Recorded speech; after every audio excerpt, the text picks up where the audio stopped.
producer of countless films, Mr. Anurag Kashyap here. And please give him a big hand. Thank you.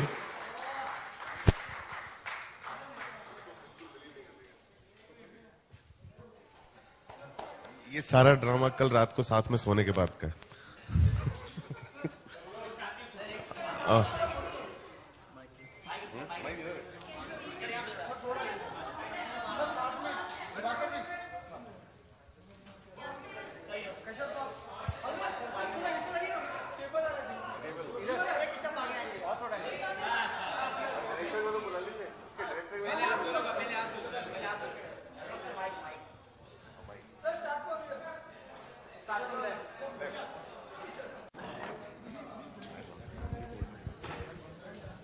So I'll just ask Anurag to explain to you why he is here.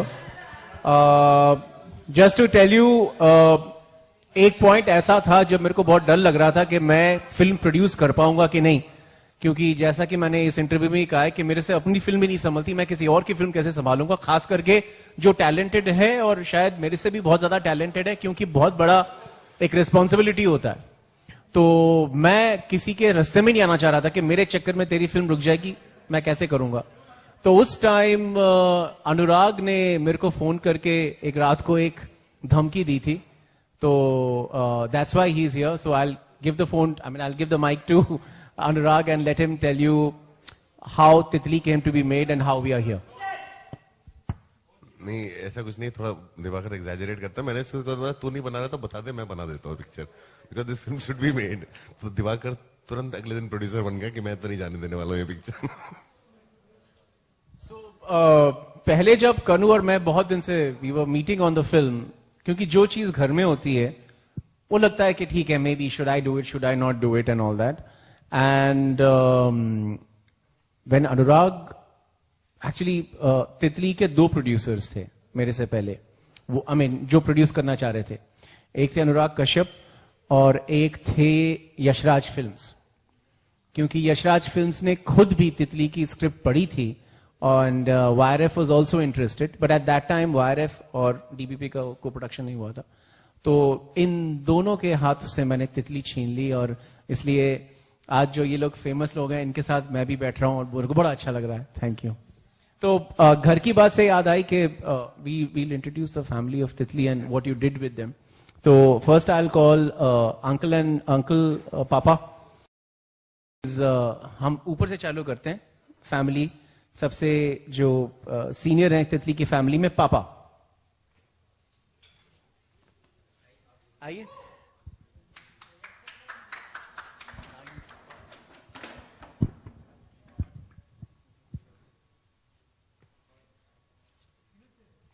Mister Lalit बैल sir, बैठिए। नहीं, ये इन्होंने पापा का role किया है film में, और ये फिल्म डायरेक्टर के भी पापा हैं। और फिल्म डायरेक्टर जो है वो थोड़े से घबराए हुए थे कि मैं इनको कास्ट करूं कि नहीं करूं। उनका काफी थिएटर में बैकग्राउंड रहा है, और ये एक अलग तरह का नेपोटिज्म है जो बहुत कम होता है। अक्सर बेटे के लिए किया जाता है, यहाँ पे बाप के लिए हुआ है। तो आप बताइए, आप इस फिल्म में कैसे आए? कैसे मतलब नहीं लाया गया। मैं ये भी जो घर की बात हो रही थी उसी सिलसिले में ये भी मुझे घर जैसा ही लग रहा था। तो जब मुझे कहा गया कि इसमें रोल कीजिए तो मैं थोड़ा, मुझे अटपटा लगा, घर जैसा लगा, मुझे लगा मुझे नहीं करना चाहिए। तो मैंने रोल करने से मना कर दिया। मैं नहीं करूँगा, इसलिए नहीं कि एक ये भी डर था कि बेटे की पहली फिल्म में कहीं कोई गड़बड़ हो गया तो सारा इल्जाम मुझ पे आ जाएगा, तो इसलिए मैं मना करता रहा। लेकिन बाद में सब कुछ ऐसा हुआ कि मुझे करना ही पड़ा, लेकिन करने के बाद अच्छा लगा। ना, हाँ, यहाँ next generation Ranvir Shorey and Vikram Sial. Ranvir Shorey is playing Vikram, sorry, Amit Siyal.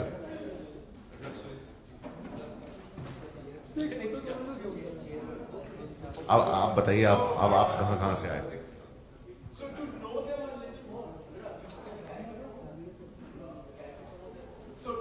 a little more, we'll play to know about the Titli family a little more.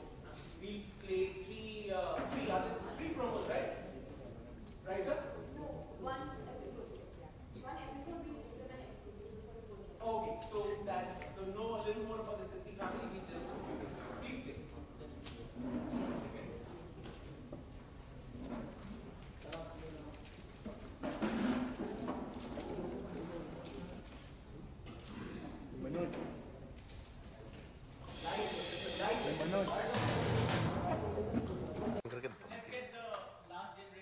हाँ, let Dibakar get chairs for them. Dibakar has never gotten chair for anyone. बैठना.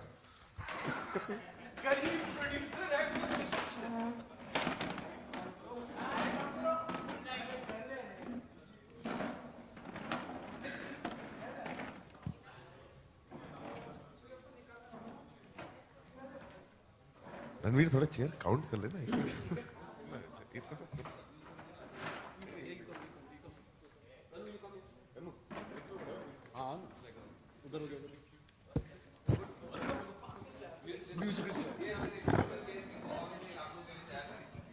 ऐसा लग रहा है कि ये film मैंने produce की है और तुम सब उसको करना है.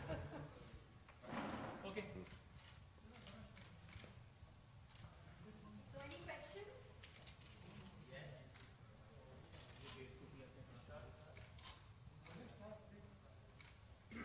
देखिए, मैं कुछ कहना चाहूंगा सबसे पहले ये पीस देखने के बाद कि जो भी मैंने अभी तक तितली के लिए इंटरव्यूज किए हैं उसमें बार बार ये सवाल उठता है कि मेन स्ट्रीम इंडिपेंडेंट. तो ये आई थिंक बहुत अनक्लियर हैं लोग कि what is masala apart from main stream, because you can have a main stream film which is also sensible and intelligent, but वो क्या चीज है जो मेन स्ट्रीम को मसाला बना सकती है या एक इंडिपेंडेंट फिल्म में हम एक्सपेक्ट करते हैं. So I am just saying that I think the most obvious thing is honesty, कि आपकी फिल्म में ऑनेस्टी है कि नहीं. एंड आई थिंक जो हमने आज इंटरव्यू देखी अनुराग और दिवाकर की, is you can tell why they are the most successful filmmakers of our generation, because I think I've never had a more honest conversation between two filmmakers than what I've just seen. So it was not only entertaining, it just reveals so much about you guys. बाकी अब मैं ज्यादा बोलूंगा नहीं. I am in great company. आप लोग mic लीजिए. मैं बहुत अफसोस है, उसके बदले में दिवाकर के साथ मैंने बहुत कुछ किया है. वो पर्सनल है. लेकिन हाँ, ये फिल्म तो स्क्रिप्ट स्टेज से ही बहुत ही अच्छी रही और जो बनी है वो तो खैर कुछ और ही लेवल पे थी. तो इस फिल्म के साथ मेरा एसोसिएशन जो वो जनरली होता है बहुत सिर्फ प्यार का और रिस्पेक्ट का है. जो फिल्म मुझे जलाती है उस फिल्म को मैं देख करके और आगे बढ़ने की कोशिश करता हूँ. सी कनू एंड मी, हम दोनों ना थोड़े से मोरोज रोंदू तबीयत के हैं. फिल्म बना रहे हैं, हाँ इतने एक्टर आ गए हैं, हाँ पहली फिल्म हो गई, हाँ फेमस हो गए हैं. तो अब हम दोनों का नेचर थोड़ा सा कॉमन सा है. We see the negatives first, right? और you just act that way with me. नहीं, फाइनली भी तो हाँ अच्छी बन गई, वो भी वैसे. हाँ ठीक ही बनी है, लेकिन वो 47 मिनट में यार वो कट सही नहीं लगा एंड ऑल दैट. सो इस तरह से तो बातें चलती. At least I am like that and with me कनू इज लाइक दैट. सो लेकिन अनुराग एक ऐसे फिल्म मेकर हैं जो सबसे पहले पॉजिटिव्स देखते हैं. तो जब हम तितली पे काम कर रहे थे, लिख रहे थे, सोच रहे थे क्या करें क्या नहीं करें, at that time it was Anurag who used to call up and say, क्या कर रहा है तू प्रोड्यूस कर रहा है कि नहीं? तो मैं कर दूंगा, इतनी अच्छी फिल्म, बड़ा फिल्म यार. तो इस तरह के बार बार जो वो पॉजिटिव चीजें कहते रहते थे, उससे हमारा हौसला बढ़ता था. So that's a big contribution that Anurag has had to the making of Titli.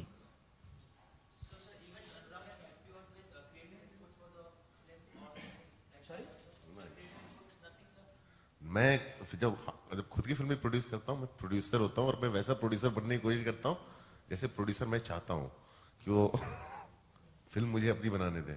तो ऐसा नहीं है, मैं सिर्फ पीछे बैठ के एनकरेज करता हूँ. जब कुछ प्रॉब्लम होती है तो और कोई बुलाता है तो होता है. तितली मेरी जरूरत नहीं थी. कनू था, फिर उन्होंने अपनी फिल्म बनाई और इसका जो प्रोसेस है मैं वो जानने की कोशिश कर रहा हूँ। आजकल जो फिल्म बना रहा हूँ उसको रेप्लिकेट करने की कोशिश करता हूँ, सोच सोच के कि इंटरव्यू में से कनू से क्या क्या निकाला था मैंने, मैं भी कुछ वैसा करूँ।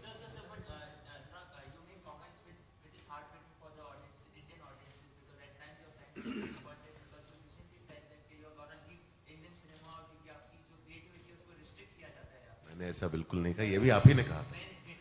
ये भी आपने मेरे बिहाफ पे कहा था। मैं इंडिया से बाहर जाने की बात हो रही थी कि मैं यहाँ से बाहर जाऊंगा और मैं जाता रहता हूँ और आता रहता हूँ, वो आधे टाइम वैसे ही मैं बाहर रहता हूँ।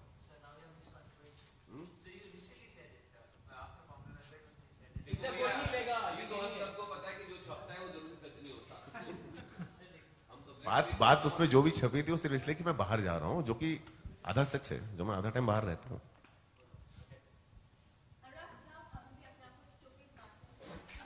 मैं हूँ स्टूपिड तो हूँ मैं, और लेकिन उतना नहीं हूँ जितना, उतना फुलिश होना बहुत जरूरी है जब आप ऐसी फिल्म बना सकते हो। मैं उतना हूँ नहीं, मैं ढूंढता रहता हूँ। मैं जानबूझ के अपने अंदर की सारी बेवकूफियां ढूंढ रहा हूँ कि मैं एकदम सींग उठा करके चलूं। और जैसे कनू महल है, कनू महल जब फिल्म बनाता है और देखता है तो आप उसको देख के लगता है कि यार इसका क्या होने वाला है, इसको दिखाई दे रहा है ये कहाँ जा रहा है, अच्छा है। वो उस तरह का एक वो चाहिए होता है एक फिल्म मेकर के अंदर जुनून। हम लोग को थोड़ा क्या है आजकल बहुत ज्यादा सपोर्ट मिल गया है। मतलब इस होल तितली का जो मॉरल स्टोरी है वो ये है कि आ बहल मुझे मार।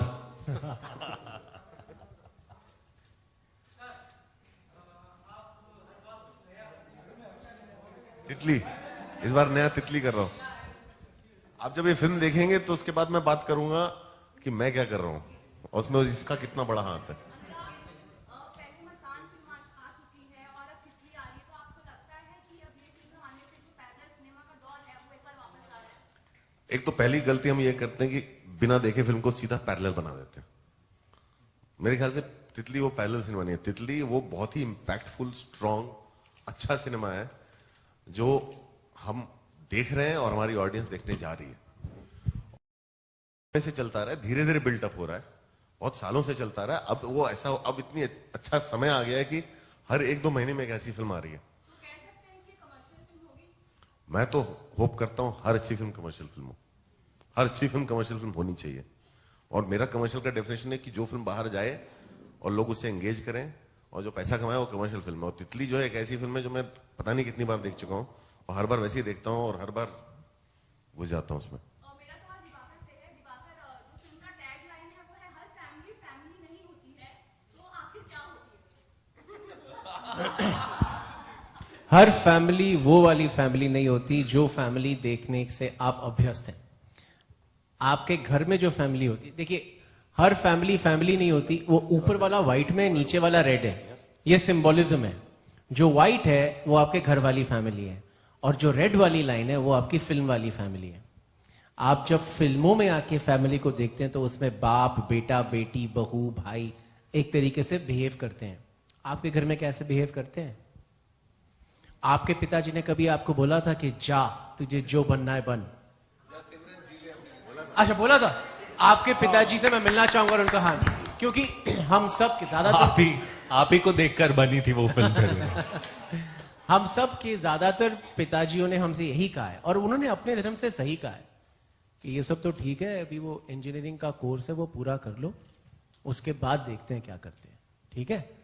या फिर जब मेरे को इंस्टीट्यूट से निकाल दिया था तो मेरे पिताजी ने कहा था ठीक है, हर कोई रविंद्रनाथ टैगोर नहीं बनता, मैं तुम्हारे लिए जो वो 10वीं फेल 12वीं पास है और जो 12वीं फेल ग्रेजुएशन है उसका मैं प्रोस्पेक्टस लाके दिया है तुमको, ये भरो और मेरे साथ चलो हरिनगर घंटाघर और अपनी ग्रेजुएशन करो कॉरेस्पॉन्डेंस में। तो पिताजी लोग हमसे यही कहते हैं। तो लेकिन ये फिल्मों में उतना नहीं दिखता है। या हमारे घर में जो हमारी फैमिली हमसे जो जबरदस्ती करती है, या हम जो अपनी फैमिली से लड़ते भी हैं, झगड़ते भी हैं, लेकिन प्यार भी करते हैं, वो अभी फिल्मों में थोड़ा थोड़ा दिखना चालू हुआ है, लेकिन पहले उतना नहीं दिखता था। तो तितली में वो चीज कुछ ऐसे दिखी है कि हम सबको लगेगा कि यार ये किसी ने हमारी फैमिली के सबसे अंदर की सीक्रेट की बात ना, जो हमने पहले कभी किसी नेबर को नहीं बताई, वो हमने आगे कर दी, हमने निकाल दी। तो तितली में हम हर एक की फैमिली के एक्सपीरियंसेस जुड़े हुए हैं। तो इसलिए हर फैमिली फैमिली नहीं होती का मतलब है कि हर फैमिली फिल्मी फैमिली नहीं होती।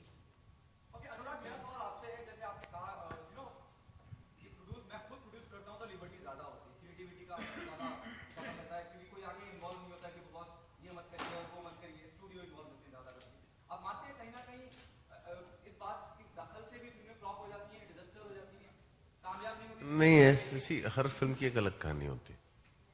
हम लोग की टेंडेंसी जनरलाइज करने की है।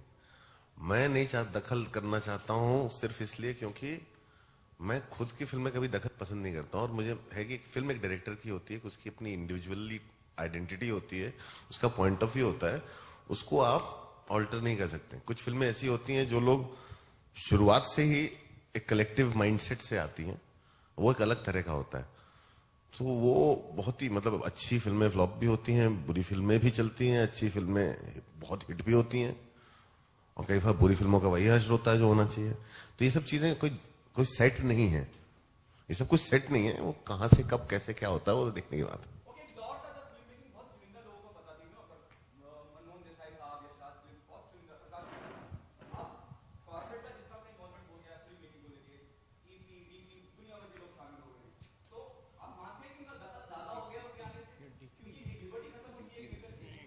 सी दखल का एक क्या है ना कि अगर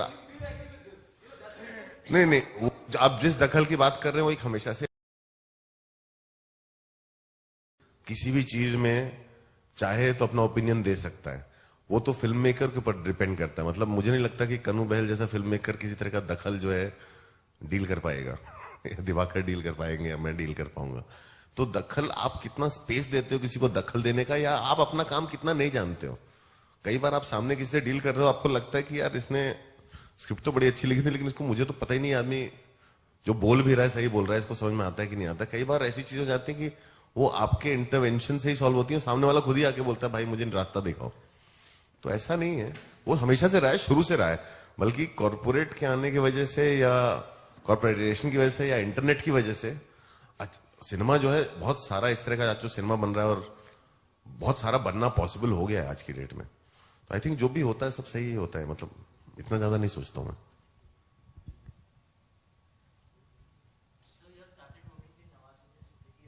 यार ये तितली के बारे में आप बात करिए, आप तितली की बात हो रही है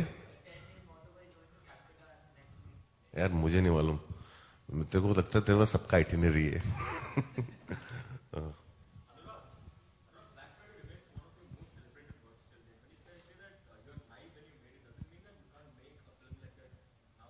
नहीं, आई am saying that kind of innocence that you believe in the truth and going out and making it. नहीं, मुझे मालूम है कि ब्लैक फ्राइडे बनने के बाद क्या क्या दिक्कतें हुई, कहां पे अटकी, और क्या मैं रेडी फिर से लड़ाई करूं, फिर से कमरे में बंद हो जाऊं, फिर से झगड़ा करूं।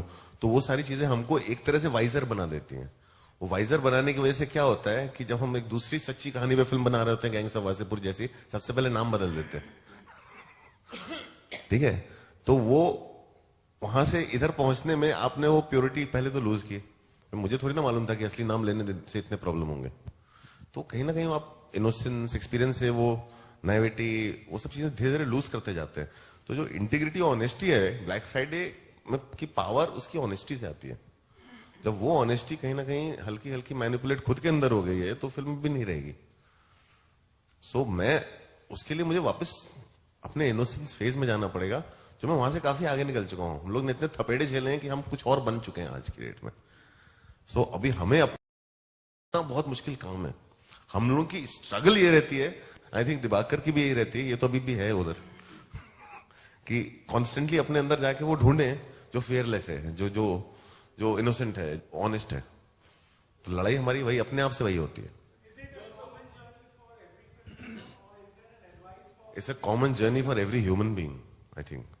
आई think we all have our conflicts. आप अपने काम में ढूंढते होंगे कि आज मैं आर्टिकल लिख रहा हूं, आज मुझे किसी ने बोला है कि यार ये लाइन ऐसे कोट कर दो, ऐसा हेडलाइन बना दो। हाँ, लेकिन वो होता है और आप अपने आप से लड़ते हैं कि मैं करूं कि नहीं करूं, मेरा जॉब मेरे को कुछ और बोल रहा है करने को, मेरे अंदर से कोई और आवाज आ रही है, और आपकी खुद की लड़ाई चलती है सबकी जिंदगी में।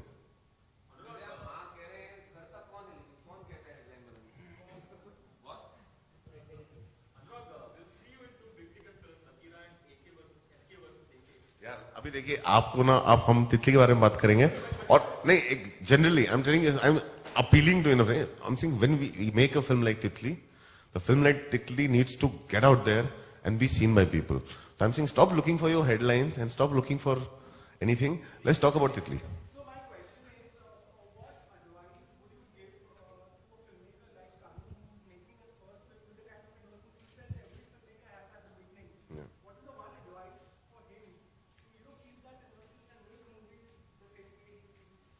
माय ओनली एडवाइस इज यार तुम ऑनेस्ट रहो, मैं यही एडवाइस सबको देता हूँ, मैं ऑनेस्ट रहो, फेयरलेस रहो।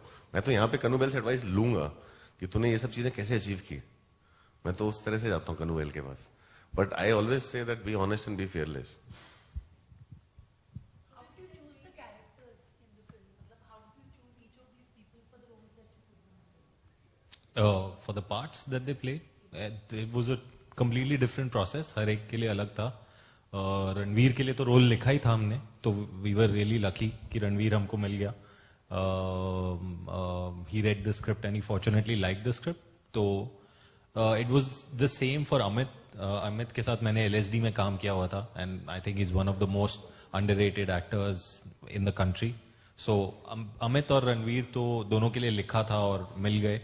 शशांक से मैं कुछ 4-5 साल पहले मिला था, और तितली के लिए मैं एक ऐसा फेस और बॉडी टाइप चाहता था जो ज्यादा एक्सप्रेस चाह के भी ना कर पाए। तो शशांक ने पिट सके बेसिकली हर रोज। बहुत सारा पिट सके, और शशांक ने जितना ट्राई भी किया ऑडिशंस में वो एक्सप्रेस कर नहीं पा रहा था। नहीं, but we needed an intensity, कोई बहुत ही साइलेंट, बहुत कुछ अंदर दबा हुआ है ऐसा फीलिंग चाहिए था। अंदर दबाव से याद आया कि one of the chief methods of casting for the main role was, इन्होंने शशांक को कहा कि तुम्हारी वर्कशॉप हो रही है, तुम जुहू बीच में जाके संडास करके आओ 1 हफ्ते के लिए रोज। और मैंने कि पूरी अंदर कोशिश दबाने वाला he is taken to new limits, now he will tell you how. तो वो दबा 3-4 दिन दबा ही रहा था। पेट में ही दबा रह गया वो, बिल्कुल मतलब बाहर निकला ही नहीं।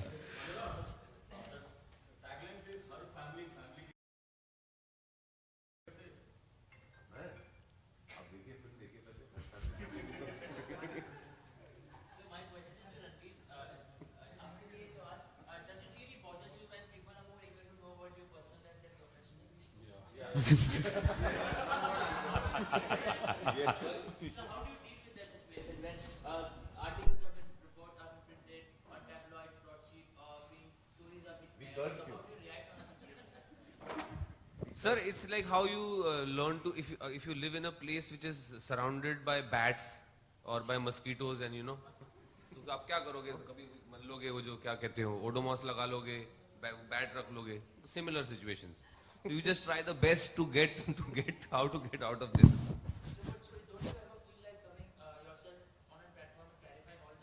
I have a platform, it's called Twitter. I used it, but apparently media people don't get it. There are more questions there.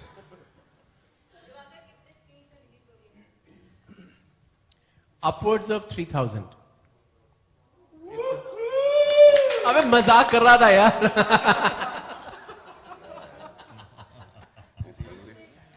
No, ऐसे इमोशन के साथ मत खेलो आप। So the correct number of screens we'll achieve by the end of this week, because Titli's trailer and the new song Kutte that we have released has really started climbing and really started peaking. I also would request you guys to go and listen to Kutte. Kutte is a song that we used to promote the film Titli, and it's showing another side to Titli. तितली के trailer में आप देखते हैं कुछ, और तितली के गाने में आप देखते हैं कि तितली और नीलू के रिश्ते में जो एक लव स्टोरी, या मैं लव स्टोरी भी नहीं कह सकता, पता नहीं क्या है, तितली और नीलू का जो रिश्ता है वो बढ़ते हुए दिखता है वहां पे। तो ये दोनों चीजें काफी ट्रैक कर रही हैं, और वायरएफ डिस्ट्रीब्यूशन बहुत ही एक्सपीरियंस डिस्ट्रीब्यूशन एक डिपार्टमेंट है, और वो लास्ट मोमेंट तक ट्रैक करते हैं कि किस तरह से फिल्म की जो पॉपुलैरिटी है, एंटिसिपेशन है, वो आगे जा रही है। तितली बहुत छोटी फिल्म है, हमारा बजट बहुत छोटा है, हम टीवी में एड्स नहीं चला रहे, हम बड़े बड़े पोस्टर नहीं डाल रहे, हमारे जो वर्ल्ड फेमस स्टार्स हैं इनके साथ जा जाके हम टीवी के रियलिटी शोज नहीं कर रहे हैं, कुछ कर रहे हैं, लेकिन वो इतनी छोटी फिल्म के इतने छोटे से बजट में जो संभव है वो ही कर रहे हैं। इस सिचुएशन में things like the trailer tracking, like the song tracking, इनको लास्ट मोमेंट तक हम वॉच करते हैं और फिर देखते हैं कि क्या ये 300-400 स्क्रीन के ऊपर रिलीज हो सकती है कि नहीं। क्योंकि इस तरह की फिल्म अगर 300-400-500 स्क्रीन तक चली जाए, इसका मतलब है कि ये सो कॉल्ड इंडिपेंडेंट सिनेमा या so called new thinking cinema के लिए एक बहुत बड़ा स्टेप है। So we are aiming for that.